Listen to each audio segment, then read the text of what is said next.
মন্ত্রী, আজ থেকে এই রাজ্যের দায়িত্ব তোমাকে দিয়ে গেলাম। আমি যতদিন না শিবাচল জয় করে ফিরছি, তুমি এই রাজ্য পরিচালনা করবে। যথাজ্ঞা মহারাজ।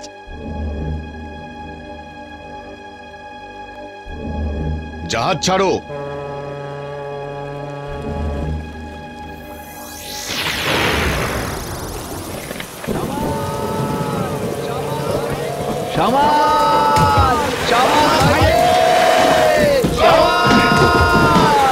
সামলে চলো মাঝি।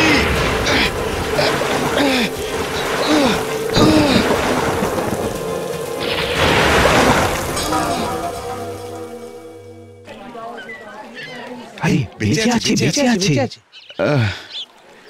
এটা কোথায়? এটা শিবাচল রাজ্য। শিবাচল? আপনি? শত্রু রাজ্যে নিজের পরিচয় কিছুতেই দেওয়া যাবে না।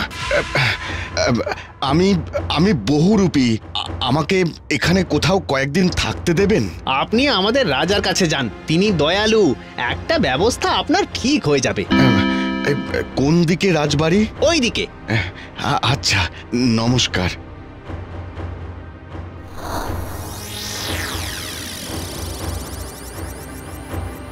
প্রণাম মহারাজ। কে আপনি? আগে আমি বহুরূপী রতন গড়াই। ও, বহুরূপী, তাই এমন রাজপোশাক।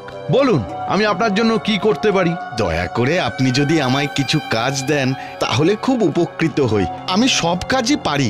ও বেশ, আমার বাগানে একজন মালির প্রয়োজন আছে, যদি আপনি পারেন। হ্যাঁ হ্যাঁ হ্যাঁ, নিশ্চয়ই পারবো, নিশ্চয়ই পারবো। মন্ত্রী, একে বাগানে নিয়ে যাও আর এর থাকার ব্যবস্থা করে দাও। ও হ্যাঁ, নতুন পোশাক দিও।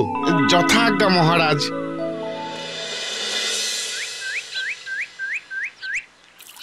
যে করেই হোক কদিন গা ঢাকা দিয়ে থাকতে হবে। তারপর কি করা যায় সেটা সময় বুঝে সিদ্ধান্ত নেব।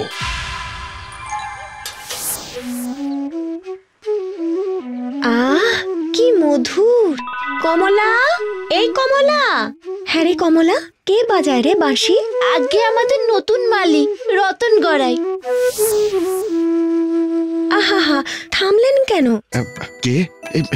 এ কি রাজকুমারী? প্রণাম। আপনার বাঁশির সুর অসাধারণ। ধন্যবাদ রাজকুমারী, আপনার ভালো লেগেছে?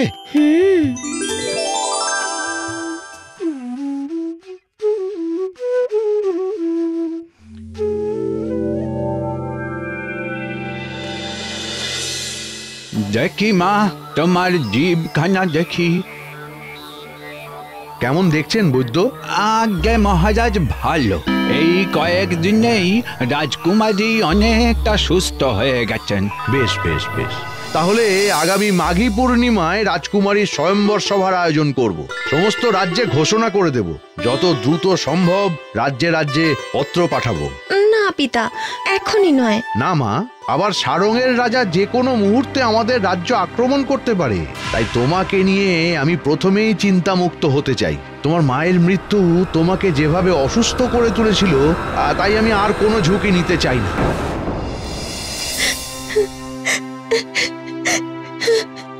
এ কি, কাঁদছো কেন সুমনা? পিতা আমার জন্য স্বয়ম্বর সভার আয়োজন করছেন, কিন্তু আমি তো তোমাকে ছাড়া কাউকেই বিবাহ করব না।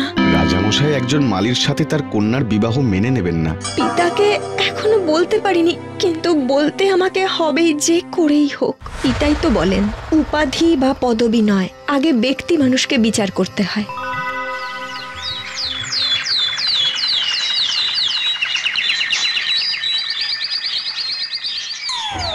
দেখি মা, বেশ তো সুস্থ হয়ে গিয়েছিলে, আবার কি হলো? কিসের দুশ্চিন্তা তোমাকে অসুস্থ করে তুললো আবার? পিতা, আপনি স্বয়ম্বর সভার আয়োজন করবেন না। কেন মা? করবেন না দয়া করে। কোনো রাজা বা রাজকুমার নয়, আমি আমাদের মালি রতনকে বিবাহ করতে চাই। কি বলছো মা? তুমি রাজকুমারী, তুমি বিবাহ করবে একজন মালিকে? কেন পিতা, আপনিই তো বলেছেন মানুষের কথা ভাবো, তার পদবীর কথা নয়। না না, এটা হতে পারে না।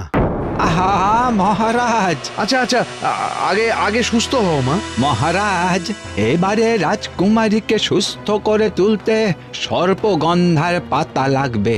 এটা আমার আয়ত্তের বাইরে। সে কি? সে তো ভয়ঙ্কর জঙ্গলে। আগে হ্যাঁ, সেই জঙ্গলেই সর্পগন্ধা দেবী আছেন। তাকে তুষ্ট করতে পারলেই এই রোগ থেকে মুক্তি পাওয়া যাবে। কিন্তু তাকে তুষ্ট করা অত সহজ নয়। একে গভীর জঙ্গল, সেখানে যাওয়াও কঠিন, পথে অনেক বিপদ। এরপর তুষ্ট করার জন্য দেবী যা চাইবেন তাকে তাই দিতে হবে। আমি আজই উপযুক্ত পুরস্কার সহ ঘোষণা করে দেব রাজ্যে। মন্ত্রী, মন্ত্রী!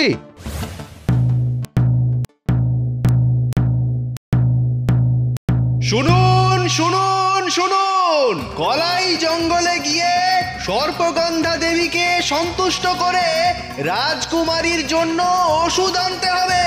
যে যাবেন রাজা মশাই তাকে যথেষ্ট পুরস্কৃত করবেন।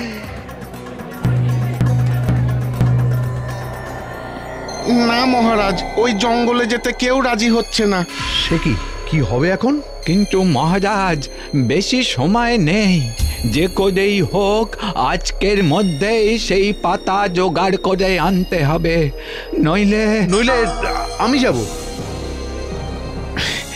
মহারাজ ক্ষমা করবেন, আমি যেতে চাই। তুমি যাবে? হ্যাঁ মহারাজ। জানো সেই জায়গা কত ভয়ঙ্কর? জানি মহারাজ, তবু আমার ভালোবাসার জন্য আমি যাব। শুধু আমাকে একটি তলোয়ার দেবেন। তরোয়াল চালানো বাঁশি বাজানোর মতো অত সহজ নয়। আমি পারবো মহারাজ। বেশ, মন্ত্রী, অস্ত্রাগার থেকে একে একটা তলোয়ার দাও। বেশ, শুধু মনে রেখো ওই দেবীর বাস হচ্ছে গুহায়, আর শকুন হলো তার বাহন। আজ্ঞে।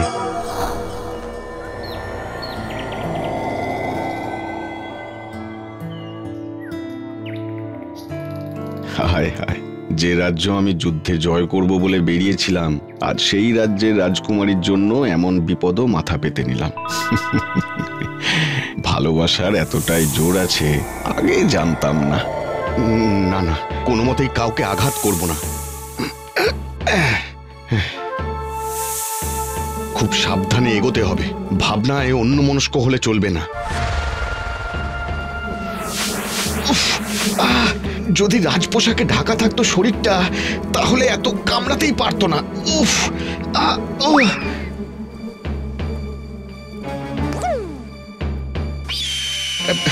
এই রে, অনেকদিন পরে মানুষ দেখে এরা উত্তেজিত হয়েছে। এরাই এই দেবীর বাহন।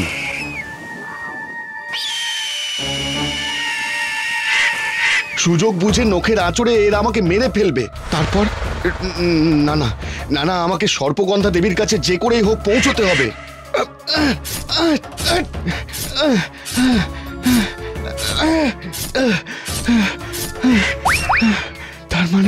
তার মানে এটাই সেই গুহা। দেবী, দেবী দেখা দিন, দেখা দিন দেবী, দেখা দিন। প্রণাম দেবী। কি চাস? রাজকুমারীর প্রাণ বাঁচান দেবী। প্রাণ নিয়ে তবেই আমি প্রাণ দিই। রাজকুমারীকে বাঁচাতে গেলে নিজের প্রাণ বাজি রাখতে হবে। বেশ, ভালোবাসার জন্য আমি প্রাণ দিতেও রাজি। আমি আপনার চরণে নিজেকে সমর্পণ করলাম দেবী।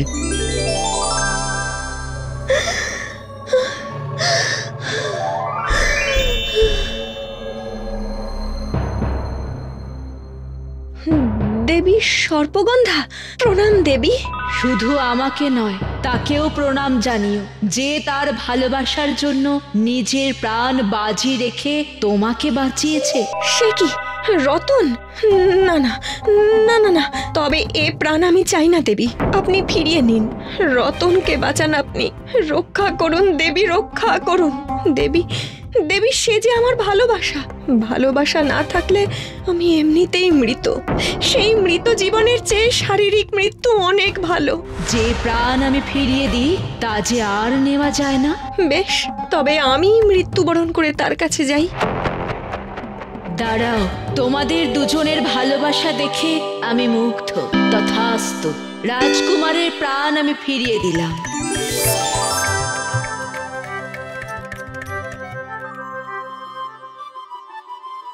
মহারাজ, কে আপনি?